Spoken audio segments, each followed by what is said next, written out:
Envío un gran saludo a todos los participantes de este simposio, a todo el público que integra y nutre esta red de difusión de conocimientos, y muy especialmente a América Ereu y Héctor Nureña, dirigentes de las plataformas Somos América y Movimiento Cultural Holístico, respectivamente, que han construido y hecho posibles estos gratos espacios de interacción y desarrollo en donde tanto aprendemos y crecemos. En este conversatorio haremos un recorrido por el surgimiento de la megaciencia como una modalidad de investigación en el ámbito científico y académico frente a los desafíos experimentales emergentes, pasando por el escenario contemporáneo de esta práctica engendrado en los laboratorios y aceleradores del CERN con el proyecto y la maquinaria del LHC, ilustrando grosso modo su funcionalidad. También abarcaremos un poco el tema del bosón de Higgs y el cómo interviene una noción, la noción de Big Data o Megadata, en el proceso de análisis y de los potenciales descubrimientos o publicaciones que se dan en este entorno. Cuando la historia mire al siglo XX, verá a la ciencia y a la tecnología como el tema principal. Encontrará en los monumentos de la megaciencia, los grandes cohetes, los aceleradores de altas energías, los reactores de investigación de alto flujo, símbolos de nuestro tiempo tan claramente como haya en Notre Dame un símbolo del medioevo. Construimos nuestros monumentos en nombre de la verdad científica. Ellos construyeron los suyos en nombre de la verdad religiosa. Usamos nuestra megaciencia para enriquecer el prestigio de nuestro país. Ellos usaron sus catedrales para el prestigio de sus ciudades. Nosotros construimos para aplacar lo que el expresidente Eisenhower sugirió podría convertirse en un linaje científico dominante. Ellos construyeron para complacer a los sacerdotes de Isis y Osiris. Eso dijo el físico nuclear Alvin Weinberg en 1961, entonces director del Laboratorio Nacional Estadounidense de Oak Ridge, en un artículo respuesta ante la despedida de Dwight Eisenhower, acuñando o difundiendo así el término megaciencia o Big Science. La megaciencia es un concepto que abarca la evolución de la investigación científica hacia proyectos de gran escala. Proyectos a gran escala en términos de recursos tanto humanos como instrumentales y tecnológicos. Usualmente son financiados por el gobierno o grupos de gobiernos, lo que con frecuencia incita a la crítica de sus detractores, asociada en parte al compromiso en que pudiese verse envuelta la investigación y publicación de resultados de acuerdo a intereses militares o económicos, en vez de la motivación de la ciencia como búsqueda pura y general de conocimiento. Por ejemplo, se argumenta que la objetividad de los científicos puede flaquear frente a posibles hallazgos que no sean beneficiosos para los gobiernos o instituciones patrocinantes.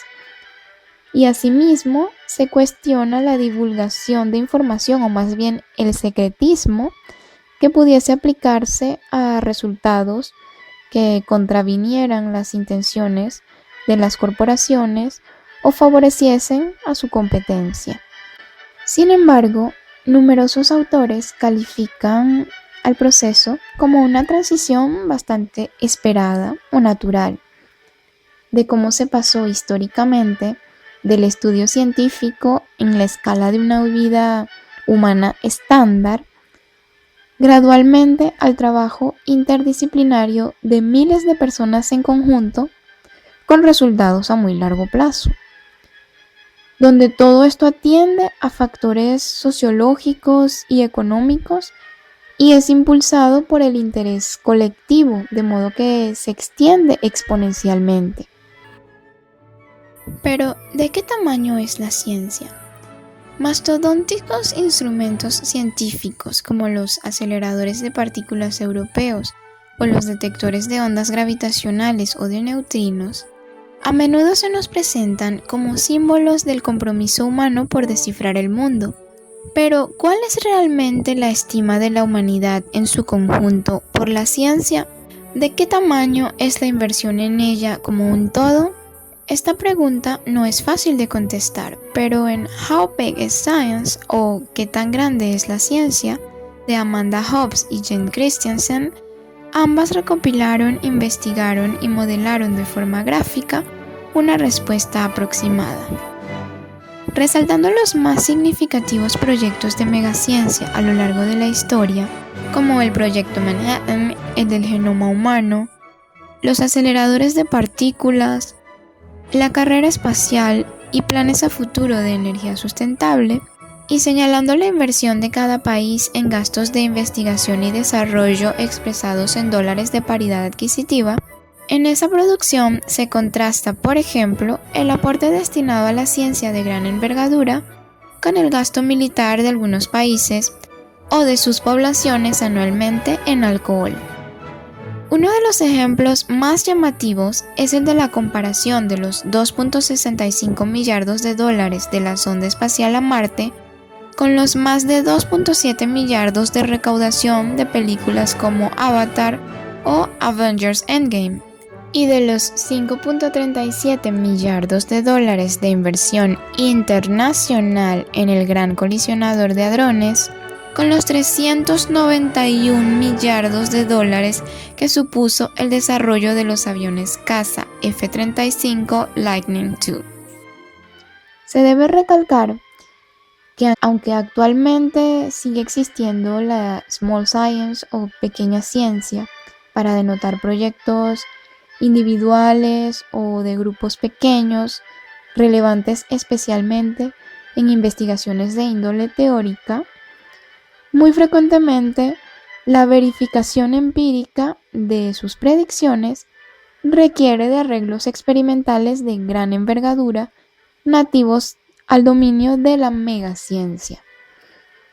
En la historia, puede hablarse de la Segunda Guerra Mundial como el momento en el que surgió este fenómeno en países industrializados, en las formas del Proyecto Manhattan y del Proyecto Uranio, ambos iniciativas para la investigación nuclear que, aunque famosos porque llevaron a la creación de la destructiva bomba atómica, abrieron también camino para la expansión de distintas ramas de la física y la ciencia en torno a la exploración energética y de la medicina, por citar algunos ejemplos. A organizaciones como estas surgieron otras, como las de la carrera espacial, el genoma humano y el CERN con su gran colisionador de hadrones. Este último quedará en el foco para lo que sigue. El Gran Colisionador, LHC por sus siglas en inglés, es un acelerador de partículas. Es el más grande y poderoso que existe y constituye de hecho la máquina más grande del mundo.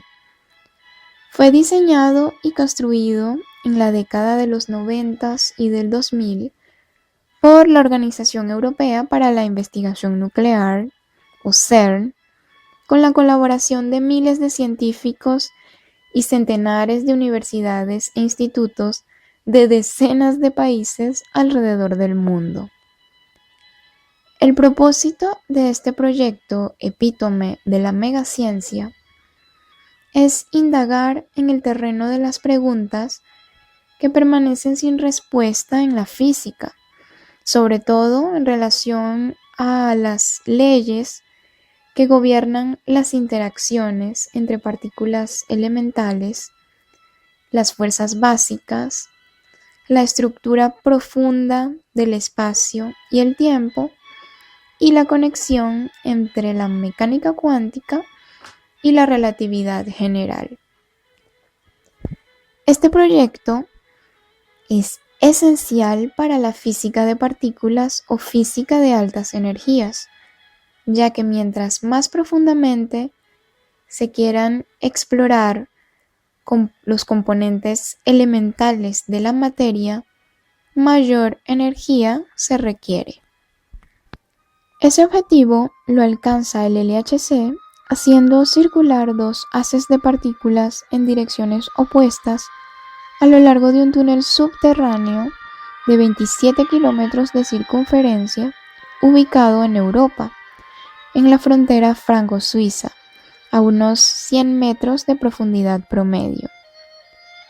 Con imanes superconductores y campos eléctricos de gran magnitud, esos haces de partículas son enfocados, guiados y acelerados hasta que alcanzan energías sin precedentes, velocidades muy cercanas a la de la luz.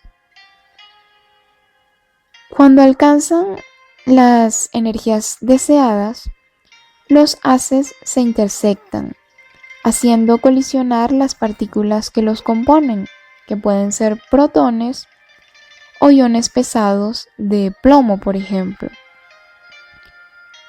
Debido a la equivalencia entre masa y energía, esos choques desencadenan la creación de partículas pesadas inestables, es decir, que tienen un tiempo de vida bastante corto, por lo que no constituyen formas durables de la materia. De hecho, esas partículas pesadas inestables, que las teorías señalan como presentes meros instantes luego de la creación del universo, decaen rápidamente a partículas más comunes u ordinarias. Los productos o esas partículas hijas o secundarias más estables son usualmente las que alcanzan el material de los detectores especializados con los que se pueden medir sus propiedades, como carga, masa, energía y trayectoria. Y es que hay 4 puntos estratégicos en el anillo del Gran Colisionador, donde se sitúan los 4 grandes experimentos del LHC: el detector Atlas, el detector ALICE, el detector CMS y el detector LHCb.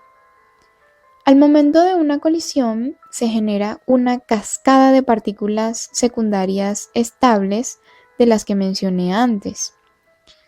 El objetivo de los detectores es registrar sus atributos con el fin de identificarlas y tratar de reconstruir el proceso o fenómeno físico que les dio origen. A grandes rasgos, los detectores asemejan una especie de cebolla cilíndrica que rodea el punto de colisión. Se hace la analogía de una cebolla porque cuentan con varias capas, cada una con una función específica. La capa más interna usualmente sirve para determinar las trazas o trayectorias de las partículas. Allí intervienen campos magnéticos que doblan las direcciones en que se mueve una partícula dependiendo de su carga, su masa y su velocidad o energía. Luego vienen los calorímetros, usados para medir la energía de la partícula entrante al absorberla. Los calorímetros hacen uso de las interacciones que tienen las partículas con materiales de alta densidad, generando avalanchas de aún más partículas a su paso, que pueden ser medidas e interpretadas electrónicamente. Finalmente, las cubiertas más externas están dedicadas a la detección de partículas más penetrantes, es decir, que logran atravesar casi todo el bloque del detector sin alterarse, sin interactuar con él. Son conocidas como cámaras muónicas, es decir, especializadas en muones. Ellos son una especie de partícula parecida al electrón, pero 200 veces más pesada. También hay partículas como los llamados neutrinos, cuya interacción con la materia es muy débil. Por ejemplo, justo ahora, millones y millones y millones de neutrinos que vienen del Sol atraviesan la punta de nuestro dedo meñique cada segundo sin que nos demos cuenta. En estos detectores, de hecho, no es posible tampoco observar un neutrino, pero la presencia de ellos se infiere o deduce debido a que luego de reconstruir el proceso físico que se dio en la colisión, se hace un balance de magnitudes físicas conservadas, como la energía y el momento o impulso. Es por esa razón que cuando se diseñan estos experimentos, es deseable que los aparatos sean herméticos. En este ámbito, el hermetismo se refiere al hecho de que el detector no deje ninguna dirección sin cubrir, que envuelva lo mejor posible el punto de colisión, de modo que todo lo que se genere allí deba atravesar sus componentes y no haya fragmentos perdidos. El buen diseño de los detectores del LHC hizo posible uno de los hitos más famosos en la historia del CERN y para la comunidad científica mundial, como fue la observación de una partícula compatible con el bosón de Higgs del modelo estándar. Cotidianamente aludida como la partícula de Dios o the God Particle, la observación de esta partícula constituye un bloque base, un pilar que ratifica uno de los modelos más aceptados actualmente para describir la física fundamental, explicando y prediciendo cómo está hecho y cómo funciona el mundo conocido. Es curiosa, de hecho, la historia del origen del apodo la partícula de Dios que se le da al bosón. Primeramente, un bosón de Higgs es un tipo de partícula subatómica predicha teóricamente en 1964 por varios grupos de físicos de manera independiente y casi simultánea. De esos grupos destacan los renombrados físicos Peter Higgs, François Englert y Gerald Guralnick. Fue hasta el año 2012 cuando fue observada experimentalmente por primera vez con el acelerador de partículas más poderoso, el LHC, hallazgo que mereció un premio Nobel, de hecho. Esta observación es tan icónica debido a que esta partícula tiene propiedades bastante especiales. Ayuda a darle masa a otras partículas subatómicas. Sin el descubrimiento del bosón de Higgs, los físicos no entenderían cómo las partículas que nos componen a ustedes, a mí, a nuestro planeta y a los billones de galaxias en el universo podrían existir. Ahora bien, en el ámbito profesional, cuando se habla con un científico sobre el bosón de Higgs, mejor no usar el término partícula de Dios. Podríamos ganarnos una mueca o algún gesto de fastidio. Y es que la expresión partícula de Dios fue plasmada por la prensa al momento del descubrimiento en 2012, siendo se descubre la partícula de Dios Un titular, por supuesto, mucho más llamativo que se descubre el bosón de Higgs. Sin embargo, este no era el apodo que la mayoría de la comunidad científica deseaba. La anécdota se remonta al laureado del Nobel Leon Lenderman, quien se refería al bosón de Higgs como the goddamn particle, que en español traduce la maldita partícula, haciendo gracia a cuán difícil era detectarla y que de hecho tomó medio siglo y un proyecto de varios millardos de dólares para lograrlo. Cuentan que la maldita partícula o The Goddamn Particle iba a ser el título original del libro publicado por Lenderman en la década de los 90, pero sus publicistas no estuvieron muy de acuerdo con la elección de palabras y el título se cambió a The God Particle o la partícula de Dios. Un poco desafortunadamente, fue el nombre de los publicistas el que enganchó y se popularizó. Se dice desafortunadamente porque además del lazo irrelevante o innecesario con la religión, este apodo no ayuda a explicar lo que realmente es o lo que hace un bosón de Higgs. Específicamente, es una partícula asociada a una excitación de un campo llamado el campo de Higgs. Como los fotones son partículas de luz, son excitaciones del campo electromagnético. El campo de Higgs se cree permea todo el espacio y es el que ayuda a otorgar masa a otras partículas. El bosón facilita el tránsito de esas partículas por el campo. Todo esto, en definitiva, no se infiere ni es insinuado por el nombre partícula de Dios. Sí, el bosón de Higgs es una parte muy importante, una pieza crucial del modelo estándar de física de partículas y su observación un hallazgo histórico. El ser parte de un proyecto megacientífico le otorga también relevancia, por no decir popularidad o impresión frente al público general, pero debemos evitar confundirnos y elucubrar en base a títulos que pueden resultar engañosos. Es una tendencia que se inicia a menudo con los hallazgos de gran envergadura. Pasando ya a la última etapa de este recuento, entra la noción de Big Data o Megadata.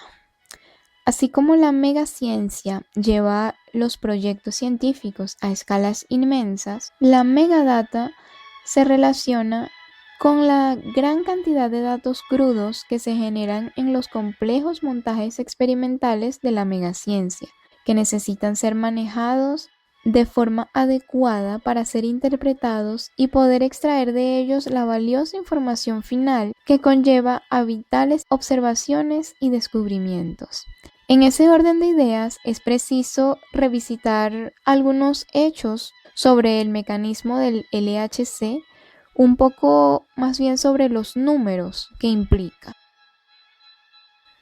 En las condiciones de las puestas en marcha más recientes, el LHC acelera los protones a 7 teraelectronvoltios de energía, lo que implica que completan 11.000 vueltas al anillo de 27 kilómetros cada segundo. Esos protones circulan en el anillo en forma de haces, que están conformados en paquetes, unos 3.000 paquetes por haz, y cada paquete tiene unos 100.000 millones de protones. Los paquetes o cúmulos que viajan en direcciones contrarias se cruzan cerca de 35 millones de veces en los puntos de colisión del acelerador donde se ubican los experimentos cada segundo. Aún en esta cantidad, los protones son tan pequeños que incluso comprimiendo la sección transversal de los haces a centésimas del área de un cabello humano, la probabilidad de que choquen de frente es muy baja. De hecho, se dan solo unas 55 colisiones efectivas, es decir, que permiten el buen registro de sus partículas secundarias, por cada vez que se cruzan 200.000 millones de protones, es decir, 100.000 millones por cada paquete. Ello se traduce en aproximadamente 2.000 millones de colisiones entre protones por segundo. Cada colisión produce una cascada de partículas secundarias que son detectadas. Tomando en cuenta que la cantidad promedio de datos generada en cada evento, que abarca tanto la colisión como las partículas secundarias que produce, es de más de 1 megabyte, a 200 millones de veces por segundo arroja 2 petabytes. Se generan alrededor de 2 petabytes de datos cada segundo en el gran colisionador. Se dice fácil, pero eso equivale a cerca de 500.000 de DVDs, torres de 300 metros de alto de ellos cada segundo, para recolectar en tiempo real este gigantesco volumen de datos.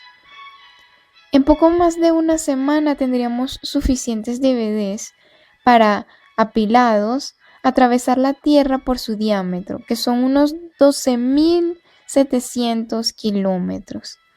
Alcanzar esas velocidades de almacenamiento es sencillamente imposible con la tecnología actual. Megadata es así un concepto que involucra todo lo referente al hecho de que una determinada cantidad de datos es tan grande que no se puede procesar, almacenar y analizar mediante métodos convencionales en un tiempo razonable. Ese es el motivo por el que los detectores del LHC cuentan con sistemas de análisis de datos en tiempo real llamados triggers o gatillos. Ellos se activan cuando las señales en ciertas capas del detector encajan con determinados criterios previamente establecidos, desencadenando la recolección de datos en esos casos y descartando de forma permanente los eventos que no califiquen. Los criterios de los triggers se establecen de manera que solo los eventos interesantes desde el punto de vista físico pasen el filtro. Ello reduce notoriamente la cantidad de datos generados que necesitan almacenamiento. Con varios niveles de sofisticados triggers en los experimentos, al final el volumen de datos disminuye hasta el orden de 1 gigabyte por segundo, cifra mucho más manejable y que sin embargo conlleva a 50 millones de gigabytes de datos que anualmente se almacenan de forma permanente para el reto de su posterior estudio.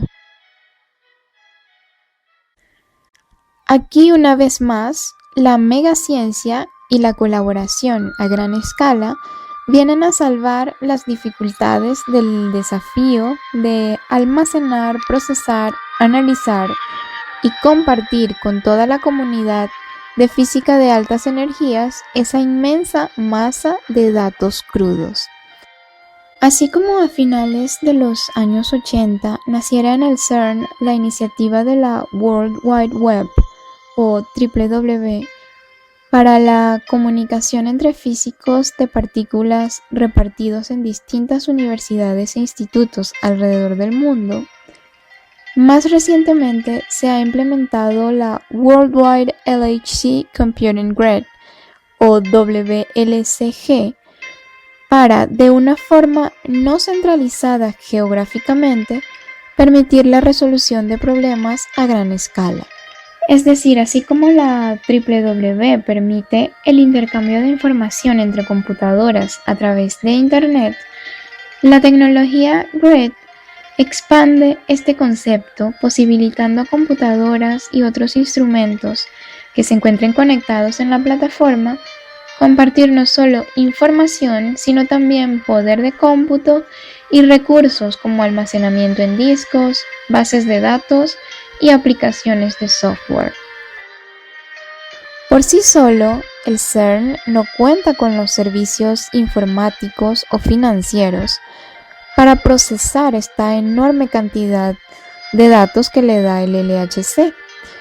Por lo tanto, a través del sistema WLCG, comparte esta carga vinculando miles de computadoras y sistemas de almacenamiento en más de 170 centros de computación dispersos en 41 países. Pero el proceso no acaba con haber hallado una vía para el adecuado manejo de la megadata. Consecuentemente, reposa en la comunidad de más de 8.000 físicos que tiene acceso a estos datos a través del GRID la tarea de interpretarlos, haciendo uso no solo de herramientas de software y algoritmos especializados, sino también de su creatividad y formación académica para reconocer patrones y vislumbrar pistas en esa extensa nube de elementos. Y es que esos datos crudos por sí mismos no tienen valor. Son hechos sin procesar, sin ningún análisis añadido. Pero de ellos puede extraerse información o datos procesados que adquieren sentido luego de su contextualización, categorización, comparación, cálculo y corrección. Finalmente, de la información se deriva el conocimiento, que puede verse como la mezcla de información adquirida contextualizada y la experiencia que sirve de base para la incorporación de nuevas observaciones y conclusiones a modelos más refinados o a otros completamente nuevos. Para concluir, puede decirse que a través de los años la búsqueda científica de conocimiento ha evolucionado respondiendo a los intereses y necesidades de la sociedad, llegando hoy en día a la práctica de la megaciencia para sustentar la investigación de los enigmas que se sitúan al borde de lo ya explorado, para la confirmación o rebatimiento de formulaciones teóricas cada vez más elaboradas. En la física se aprecia cierta divergencia con la tecnología que sirve a sus fines. A medida que la física estudia y se ahonda en estructuras más pequeñas, empleando energías más y más altas, los principios físicos devienen más y más simples. Dicha simpleza no debe entenderse como que la matemática se vuelve fácil o que los fenómenos resulten menos complejos, sino que las reglas que describen la naturaleza son más coherentes, universales y fundamentales. En contraste, los progresos tecnológicos parecen hacerse más abstractos y más diversos. Cada generación de experimentos de física de altas energías es más grande, potente, sofisticada y exigente en términos del manejo y análisis de datos que su predecesora. Ello requiere un desarrollo tecnológico acorde y de sistemas de análisis de datos más rigurosos. En los años venideros, la expectativa de aumento en la cantidad de datos producidos y de la energía manejada en los experimentos como el Gran Colisionador de Hadrones sugiere que la Big Science o megaciencia seguirá en boga y, más que eso, será una necesidad, una herramienta clave que se retroalimenta para sortear los retos técnicos, metodológicos e intelectuales quizá inherentes a la exploración universal y a la avidez humana por el saber. Supondrán la envergadura, extensión, complejidad y compartimentalización que son sello y sustento de la megaciencia, un obstáculo o un refuerzo para la transparencia, reproductibilidad y libertad de sesgo que se estiman pilares fundamentales de la ciencia en cualquiera de sus tamaños. Se vería la mediática Big Science especialmente afectada por sesgos de rumbo, motivación y publicación, ¿O su vistosidad solo favorecería la inversión, a menudo tan escasa, del mundo en la actividad científica en general? Por último, ¿son los problemas de la megaciencia demasiado distantes, ajenos y desvinculados a nuestra sociedad? ¿O justamente pavimentan con antelación permanente la senda hacia un futuro pleno de desarrollo para la humanidad? Con esto me despido, agradeciéndoles a todos ustedes por su tiempo y disposición, así como a la directiva por regalarme esta enriquecedora experiencia.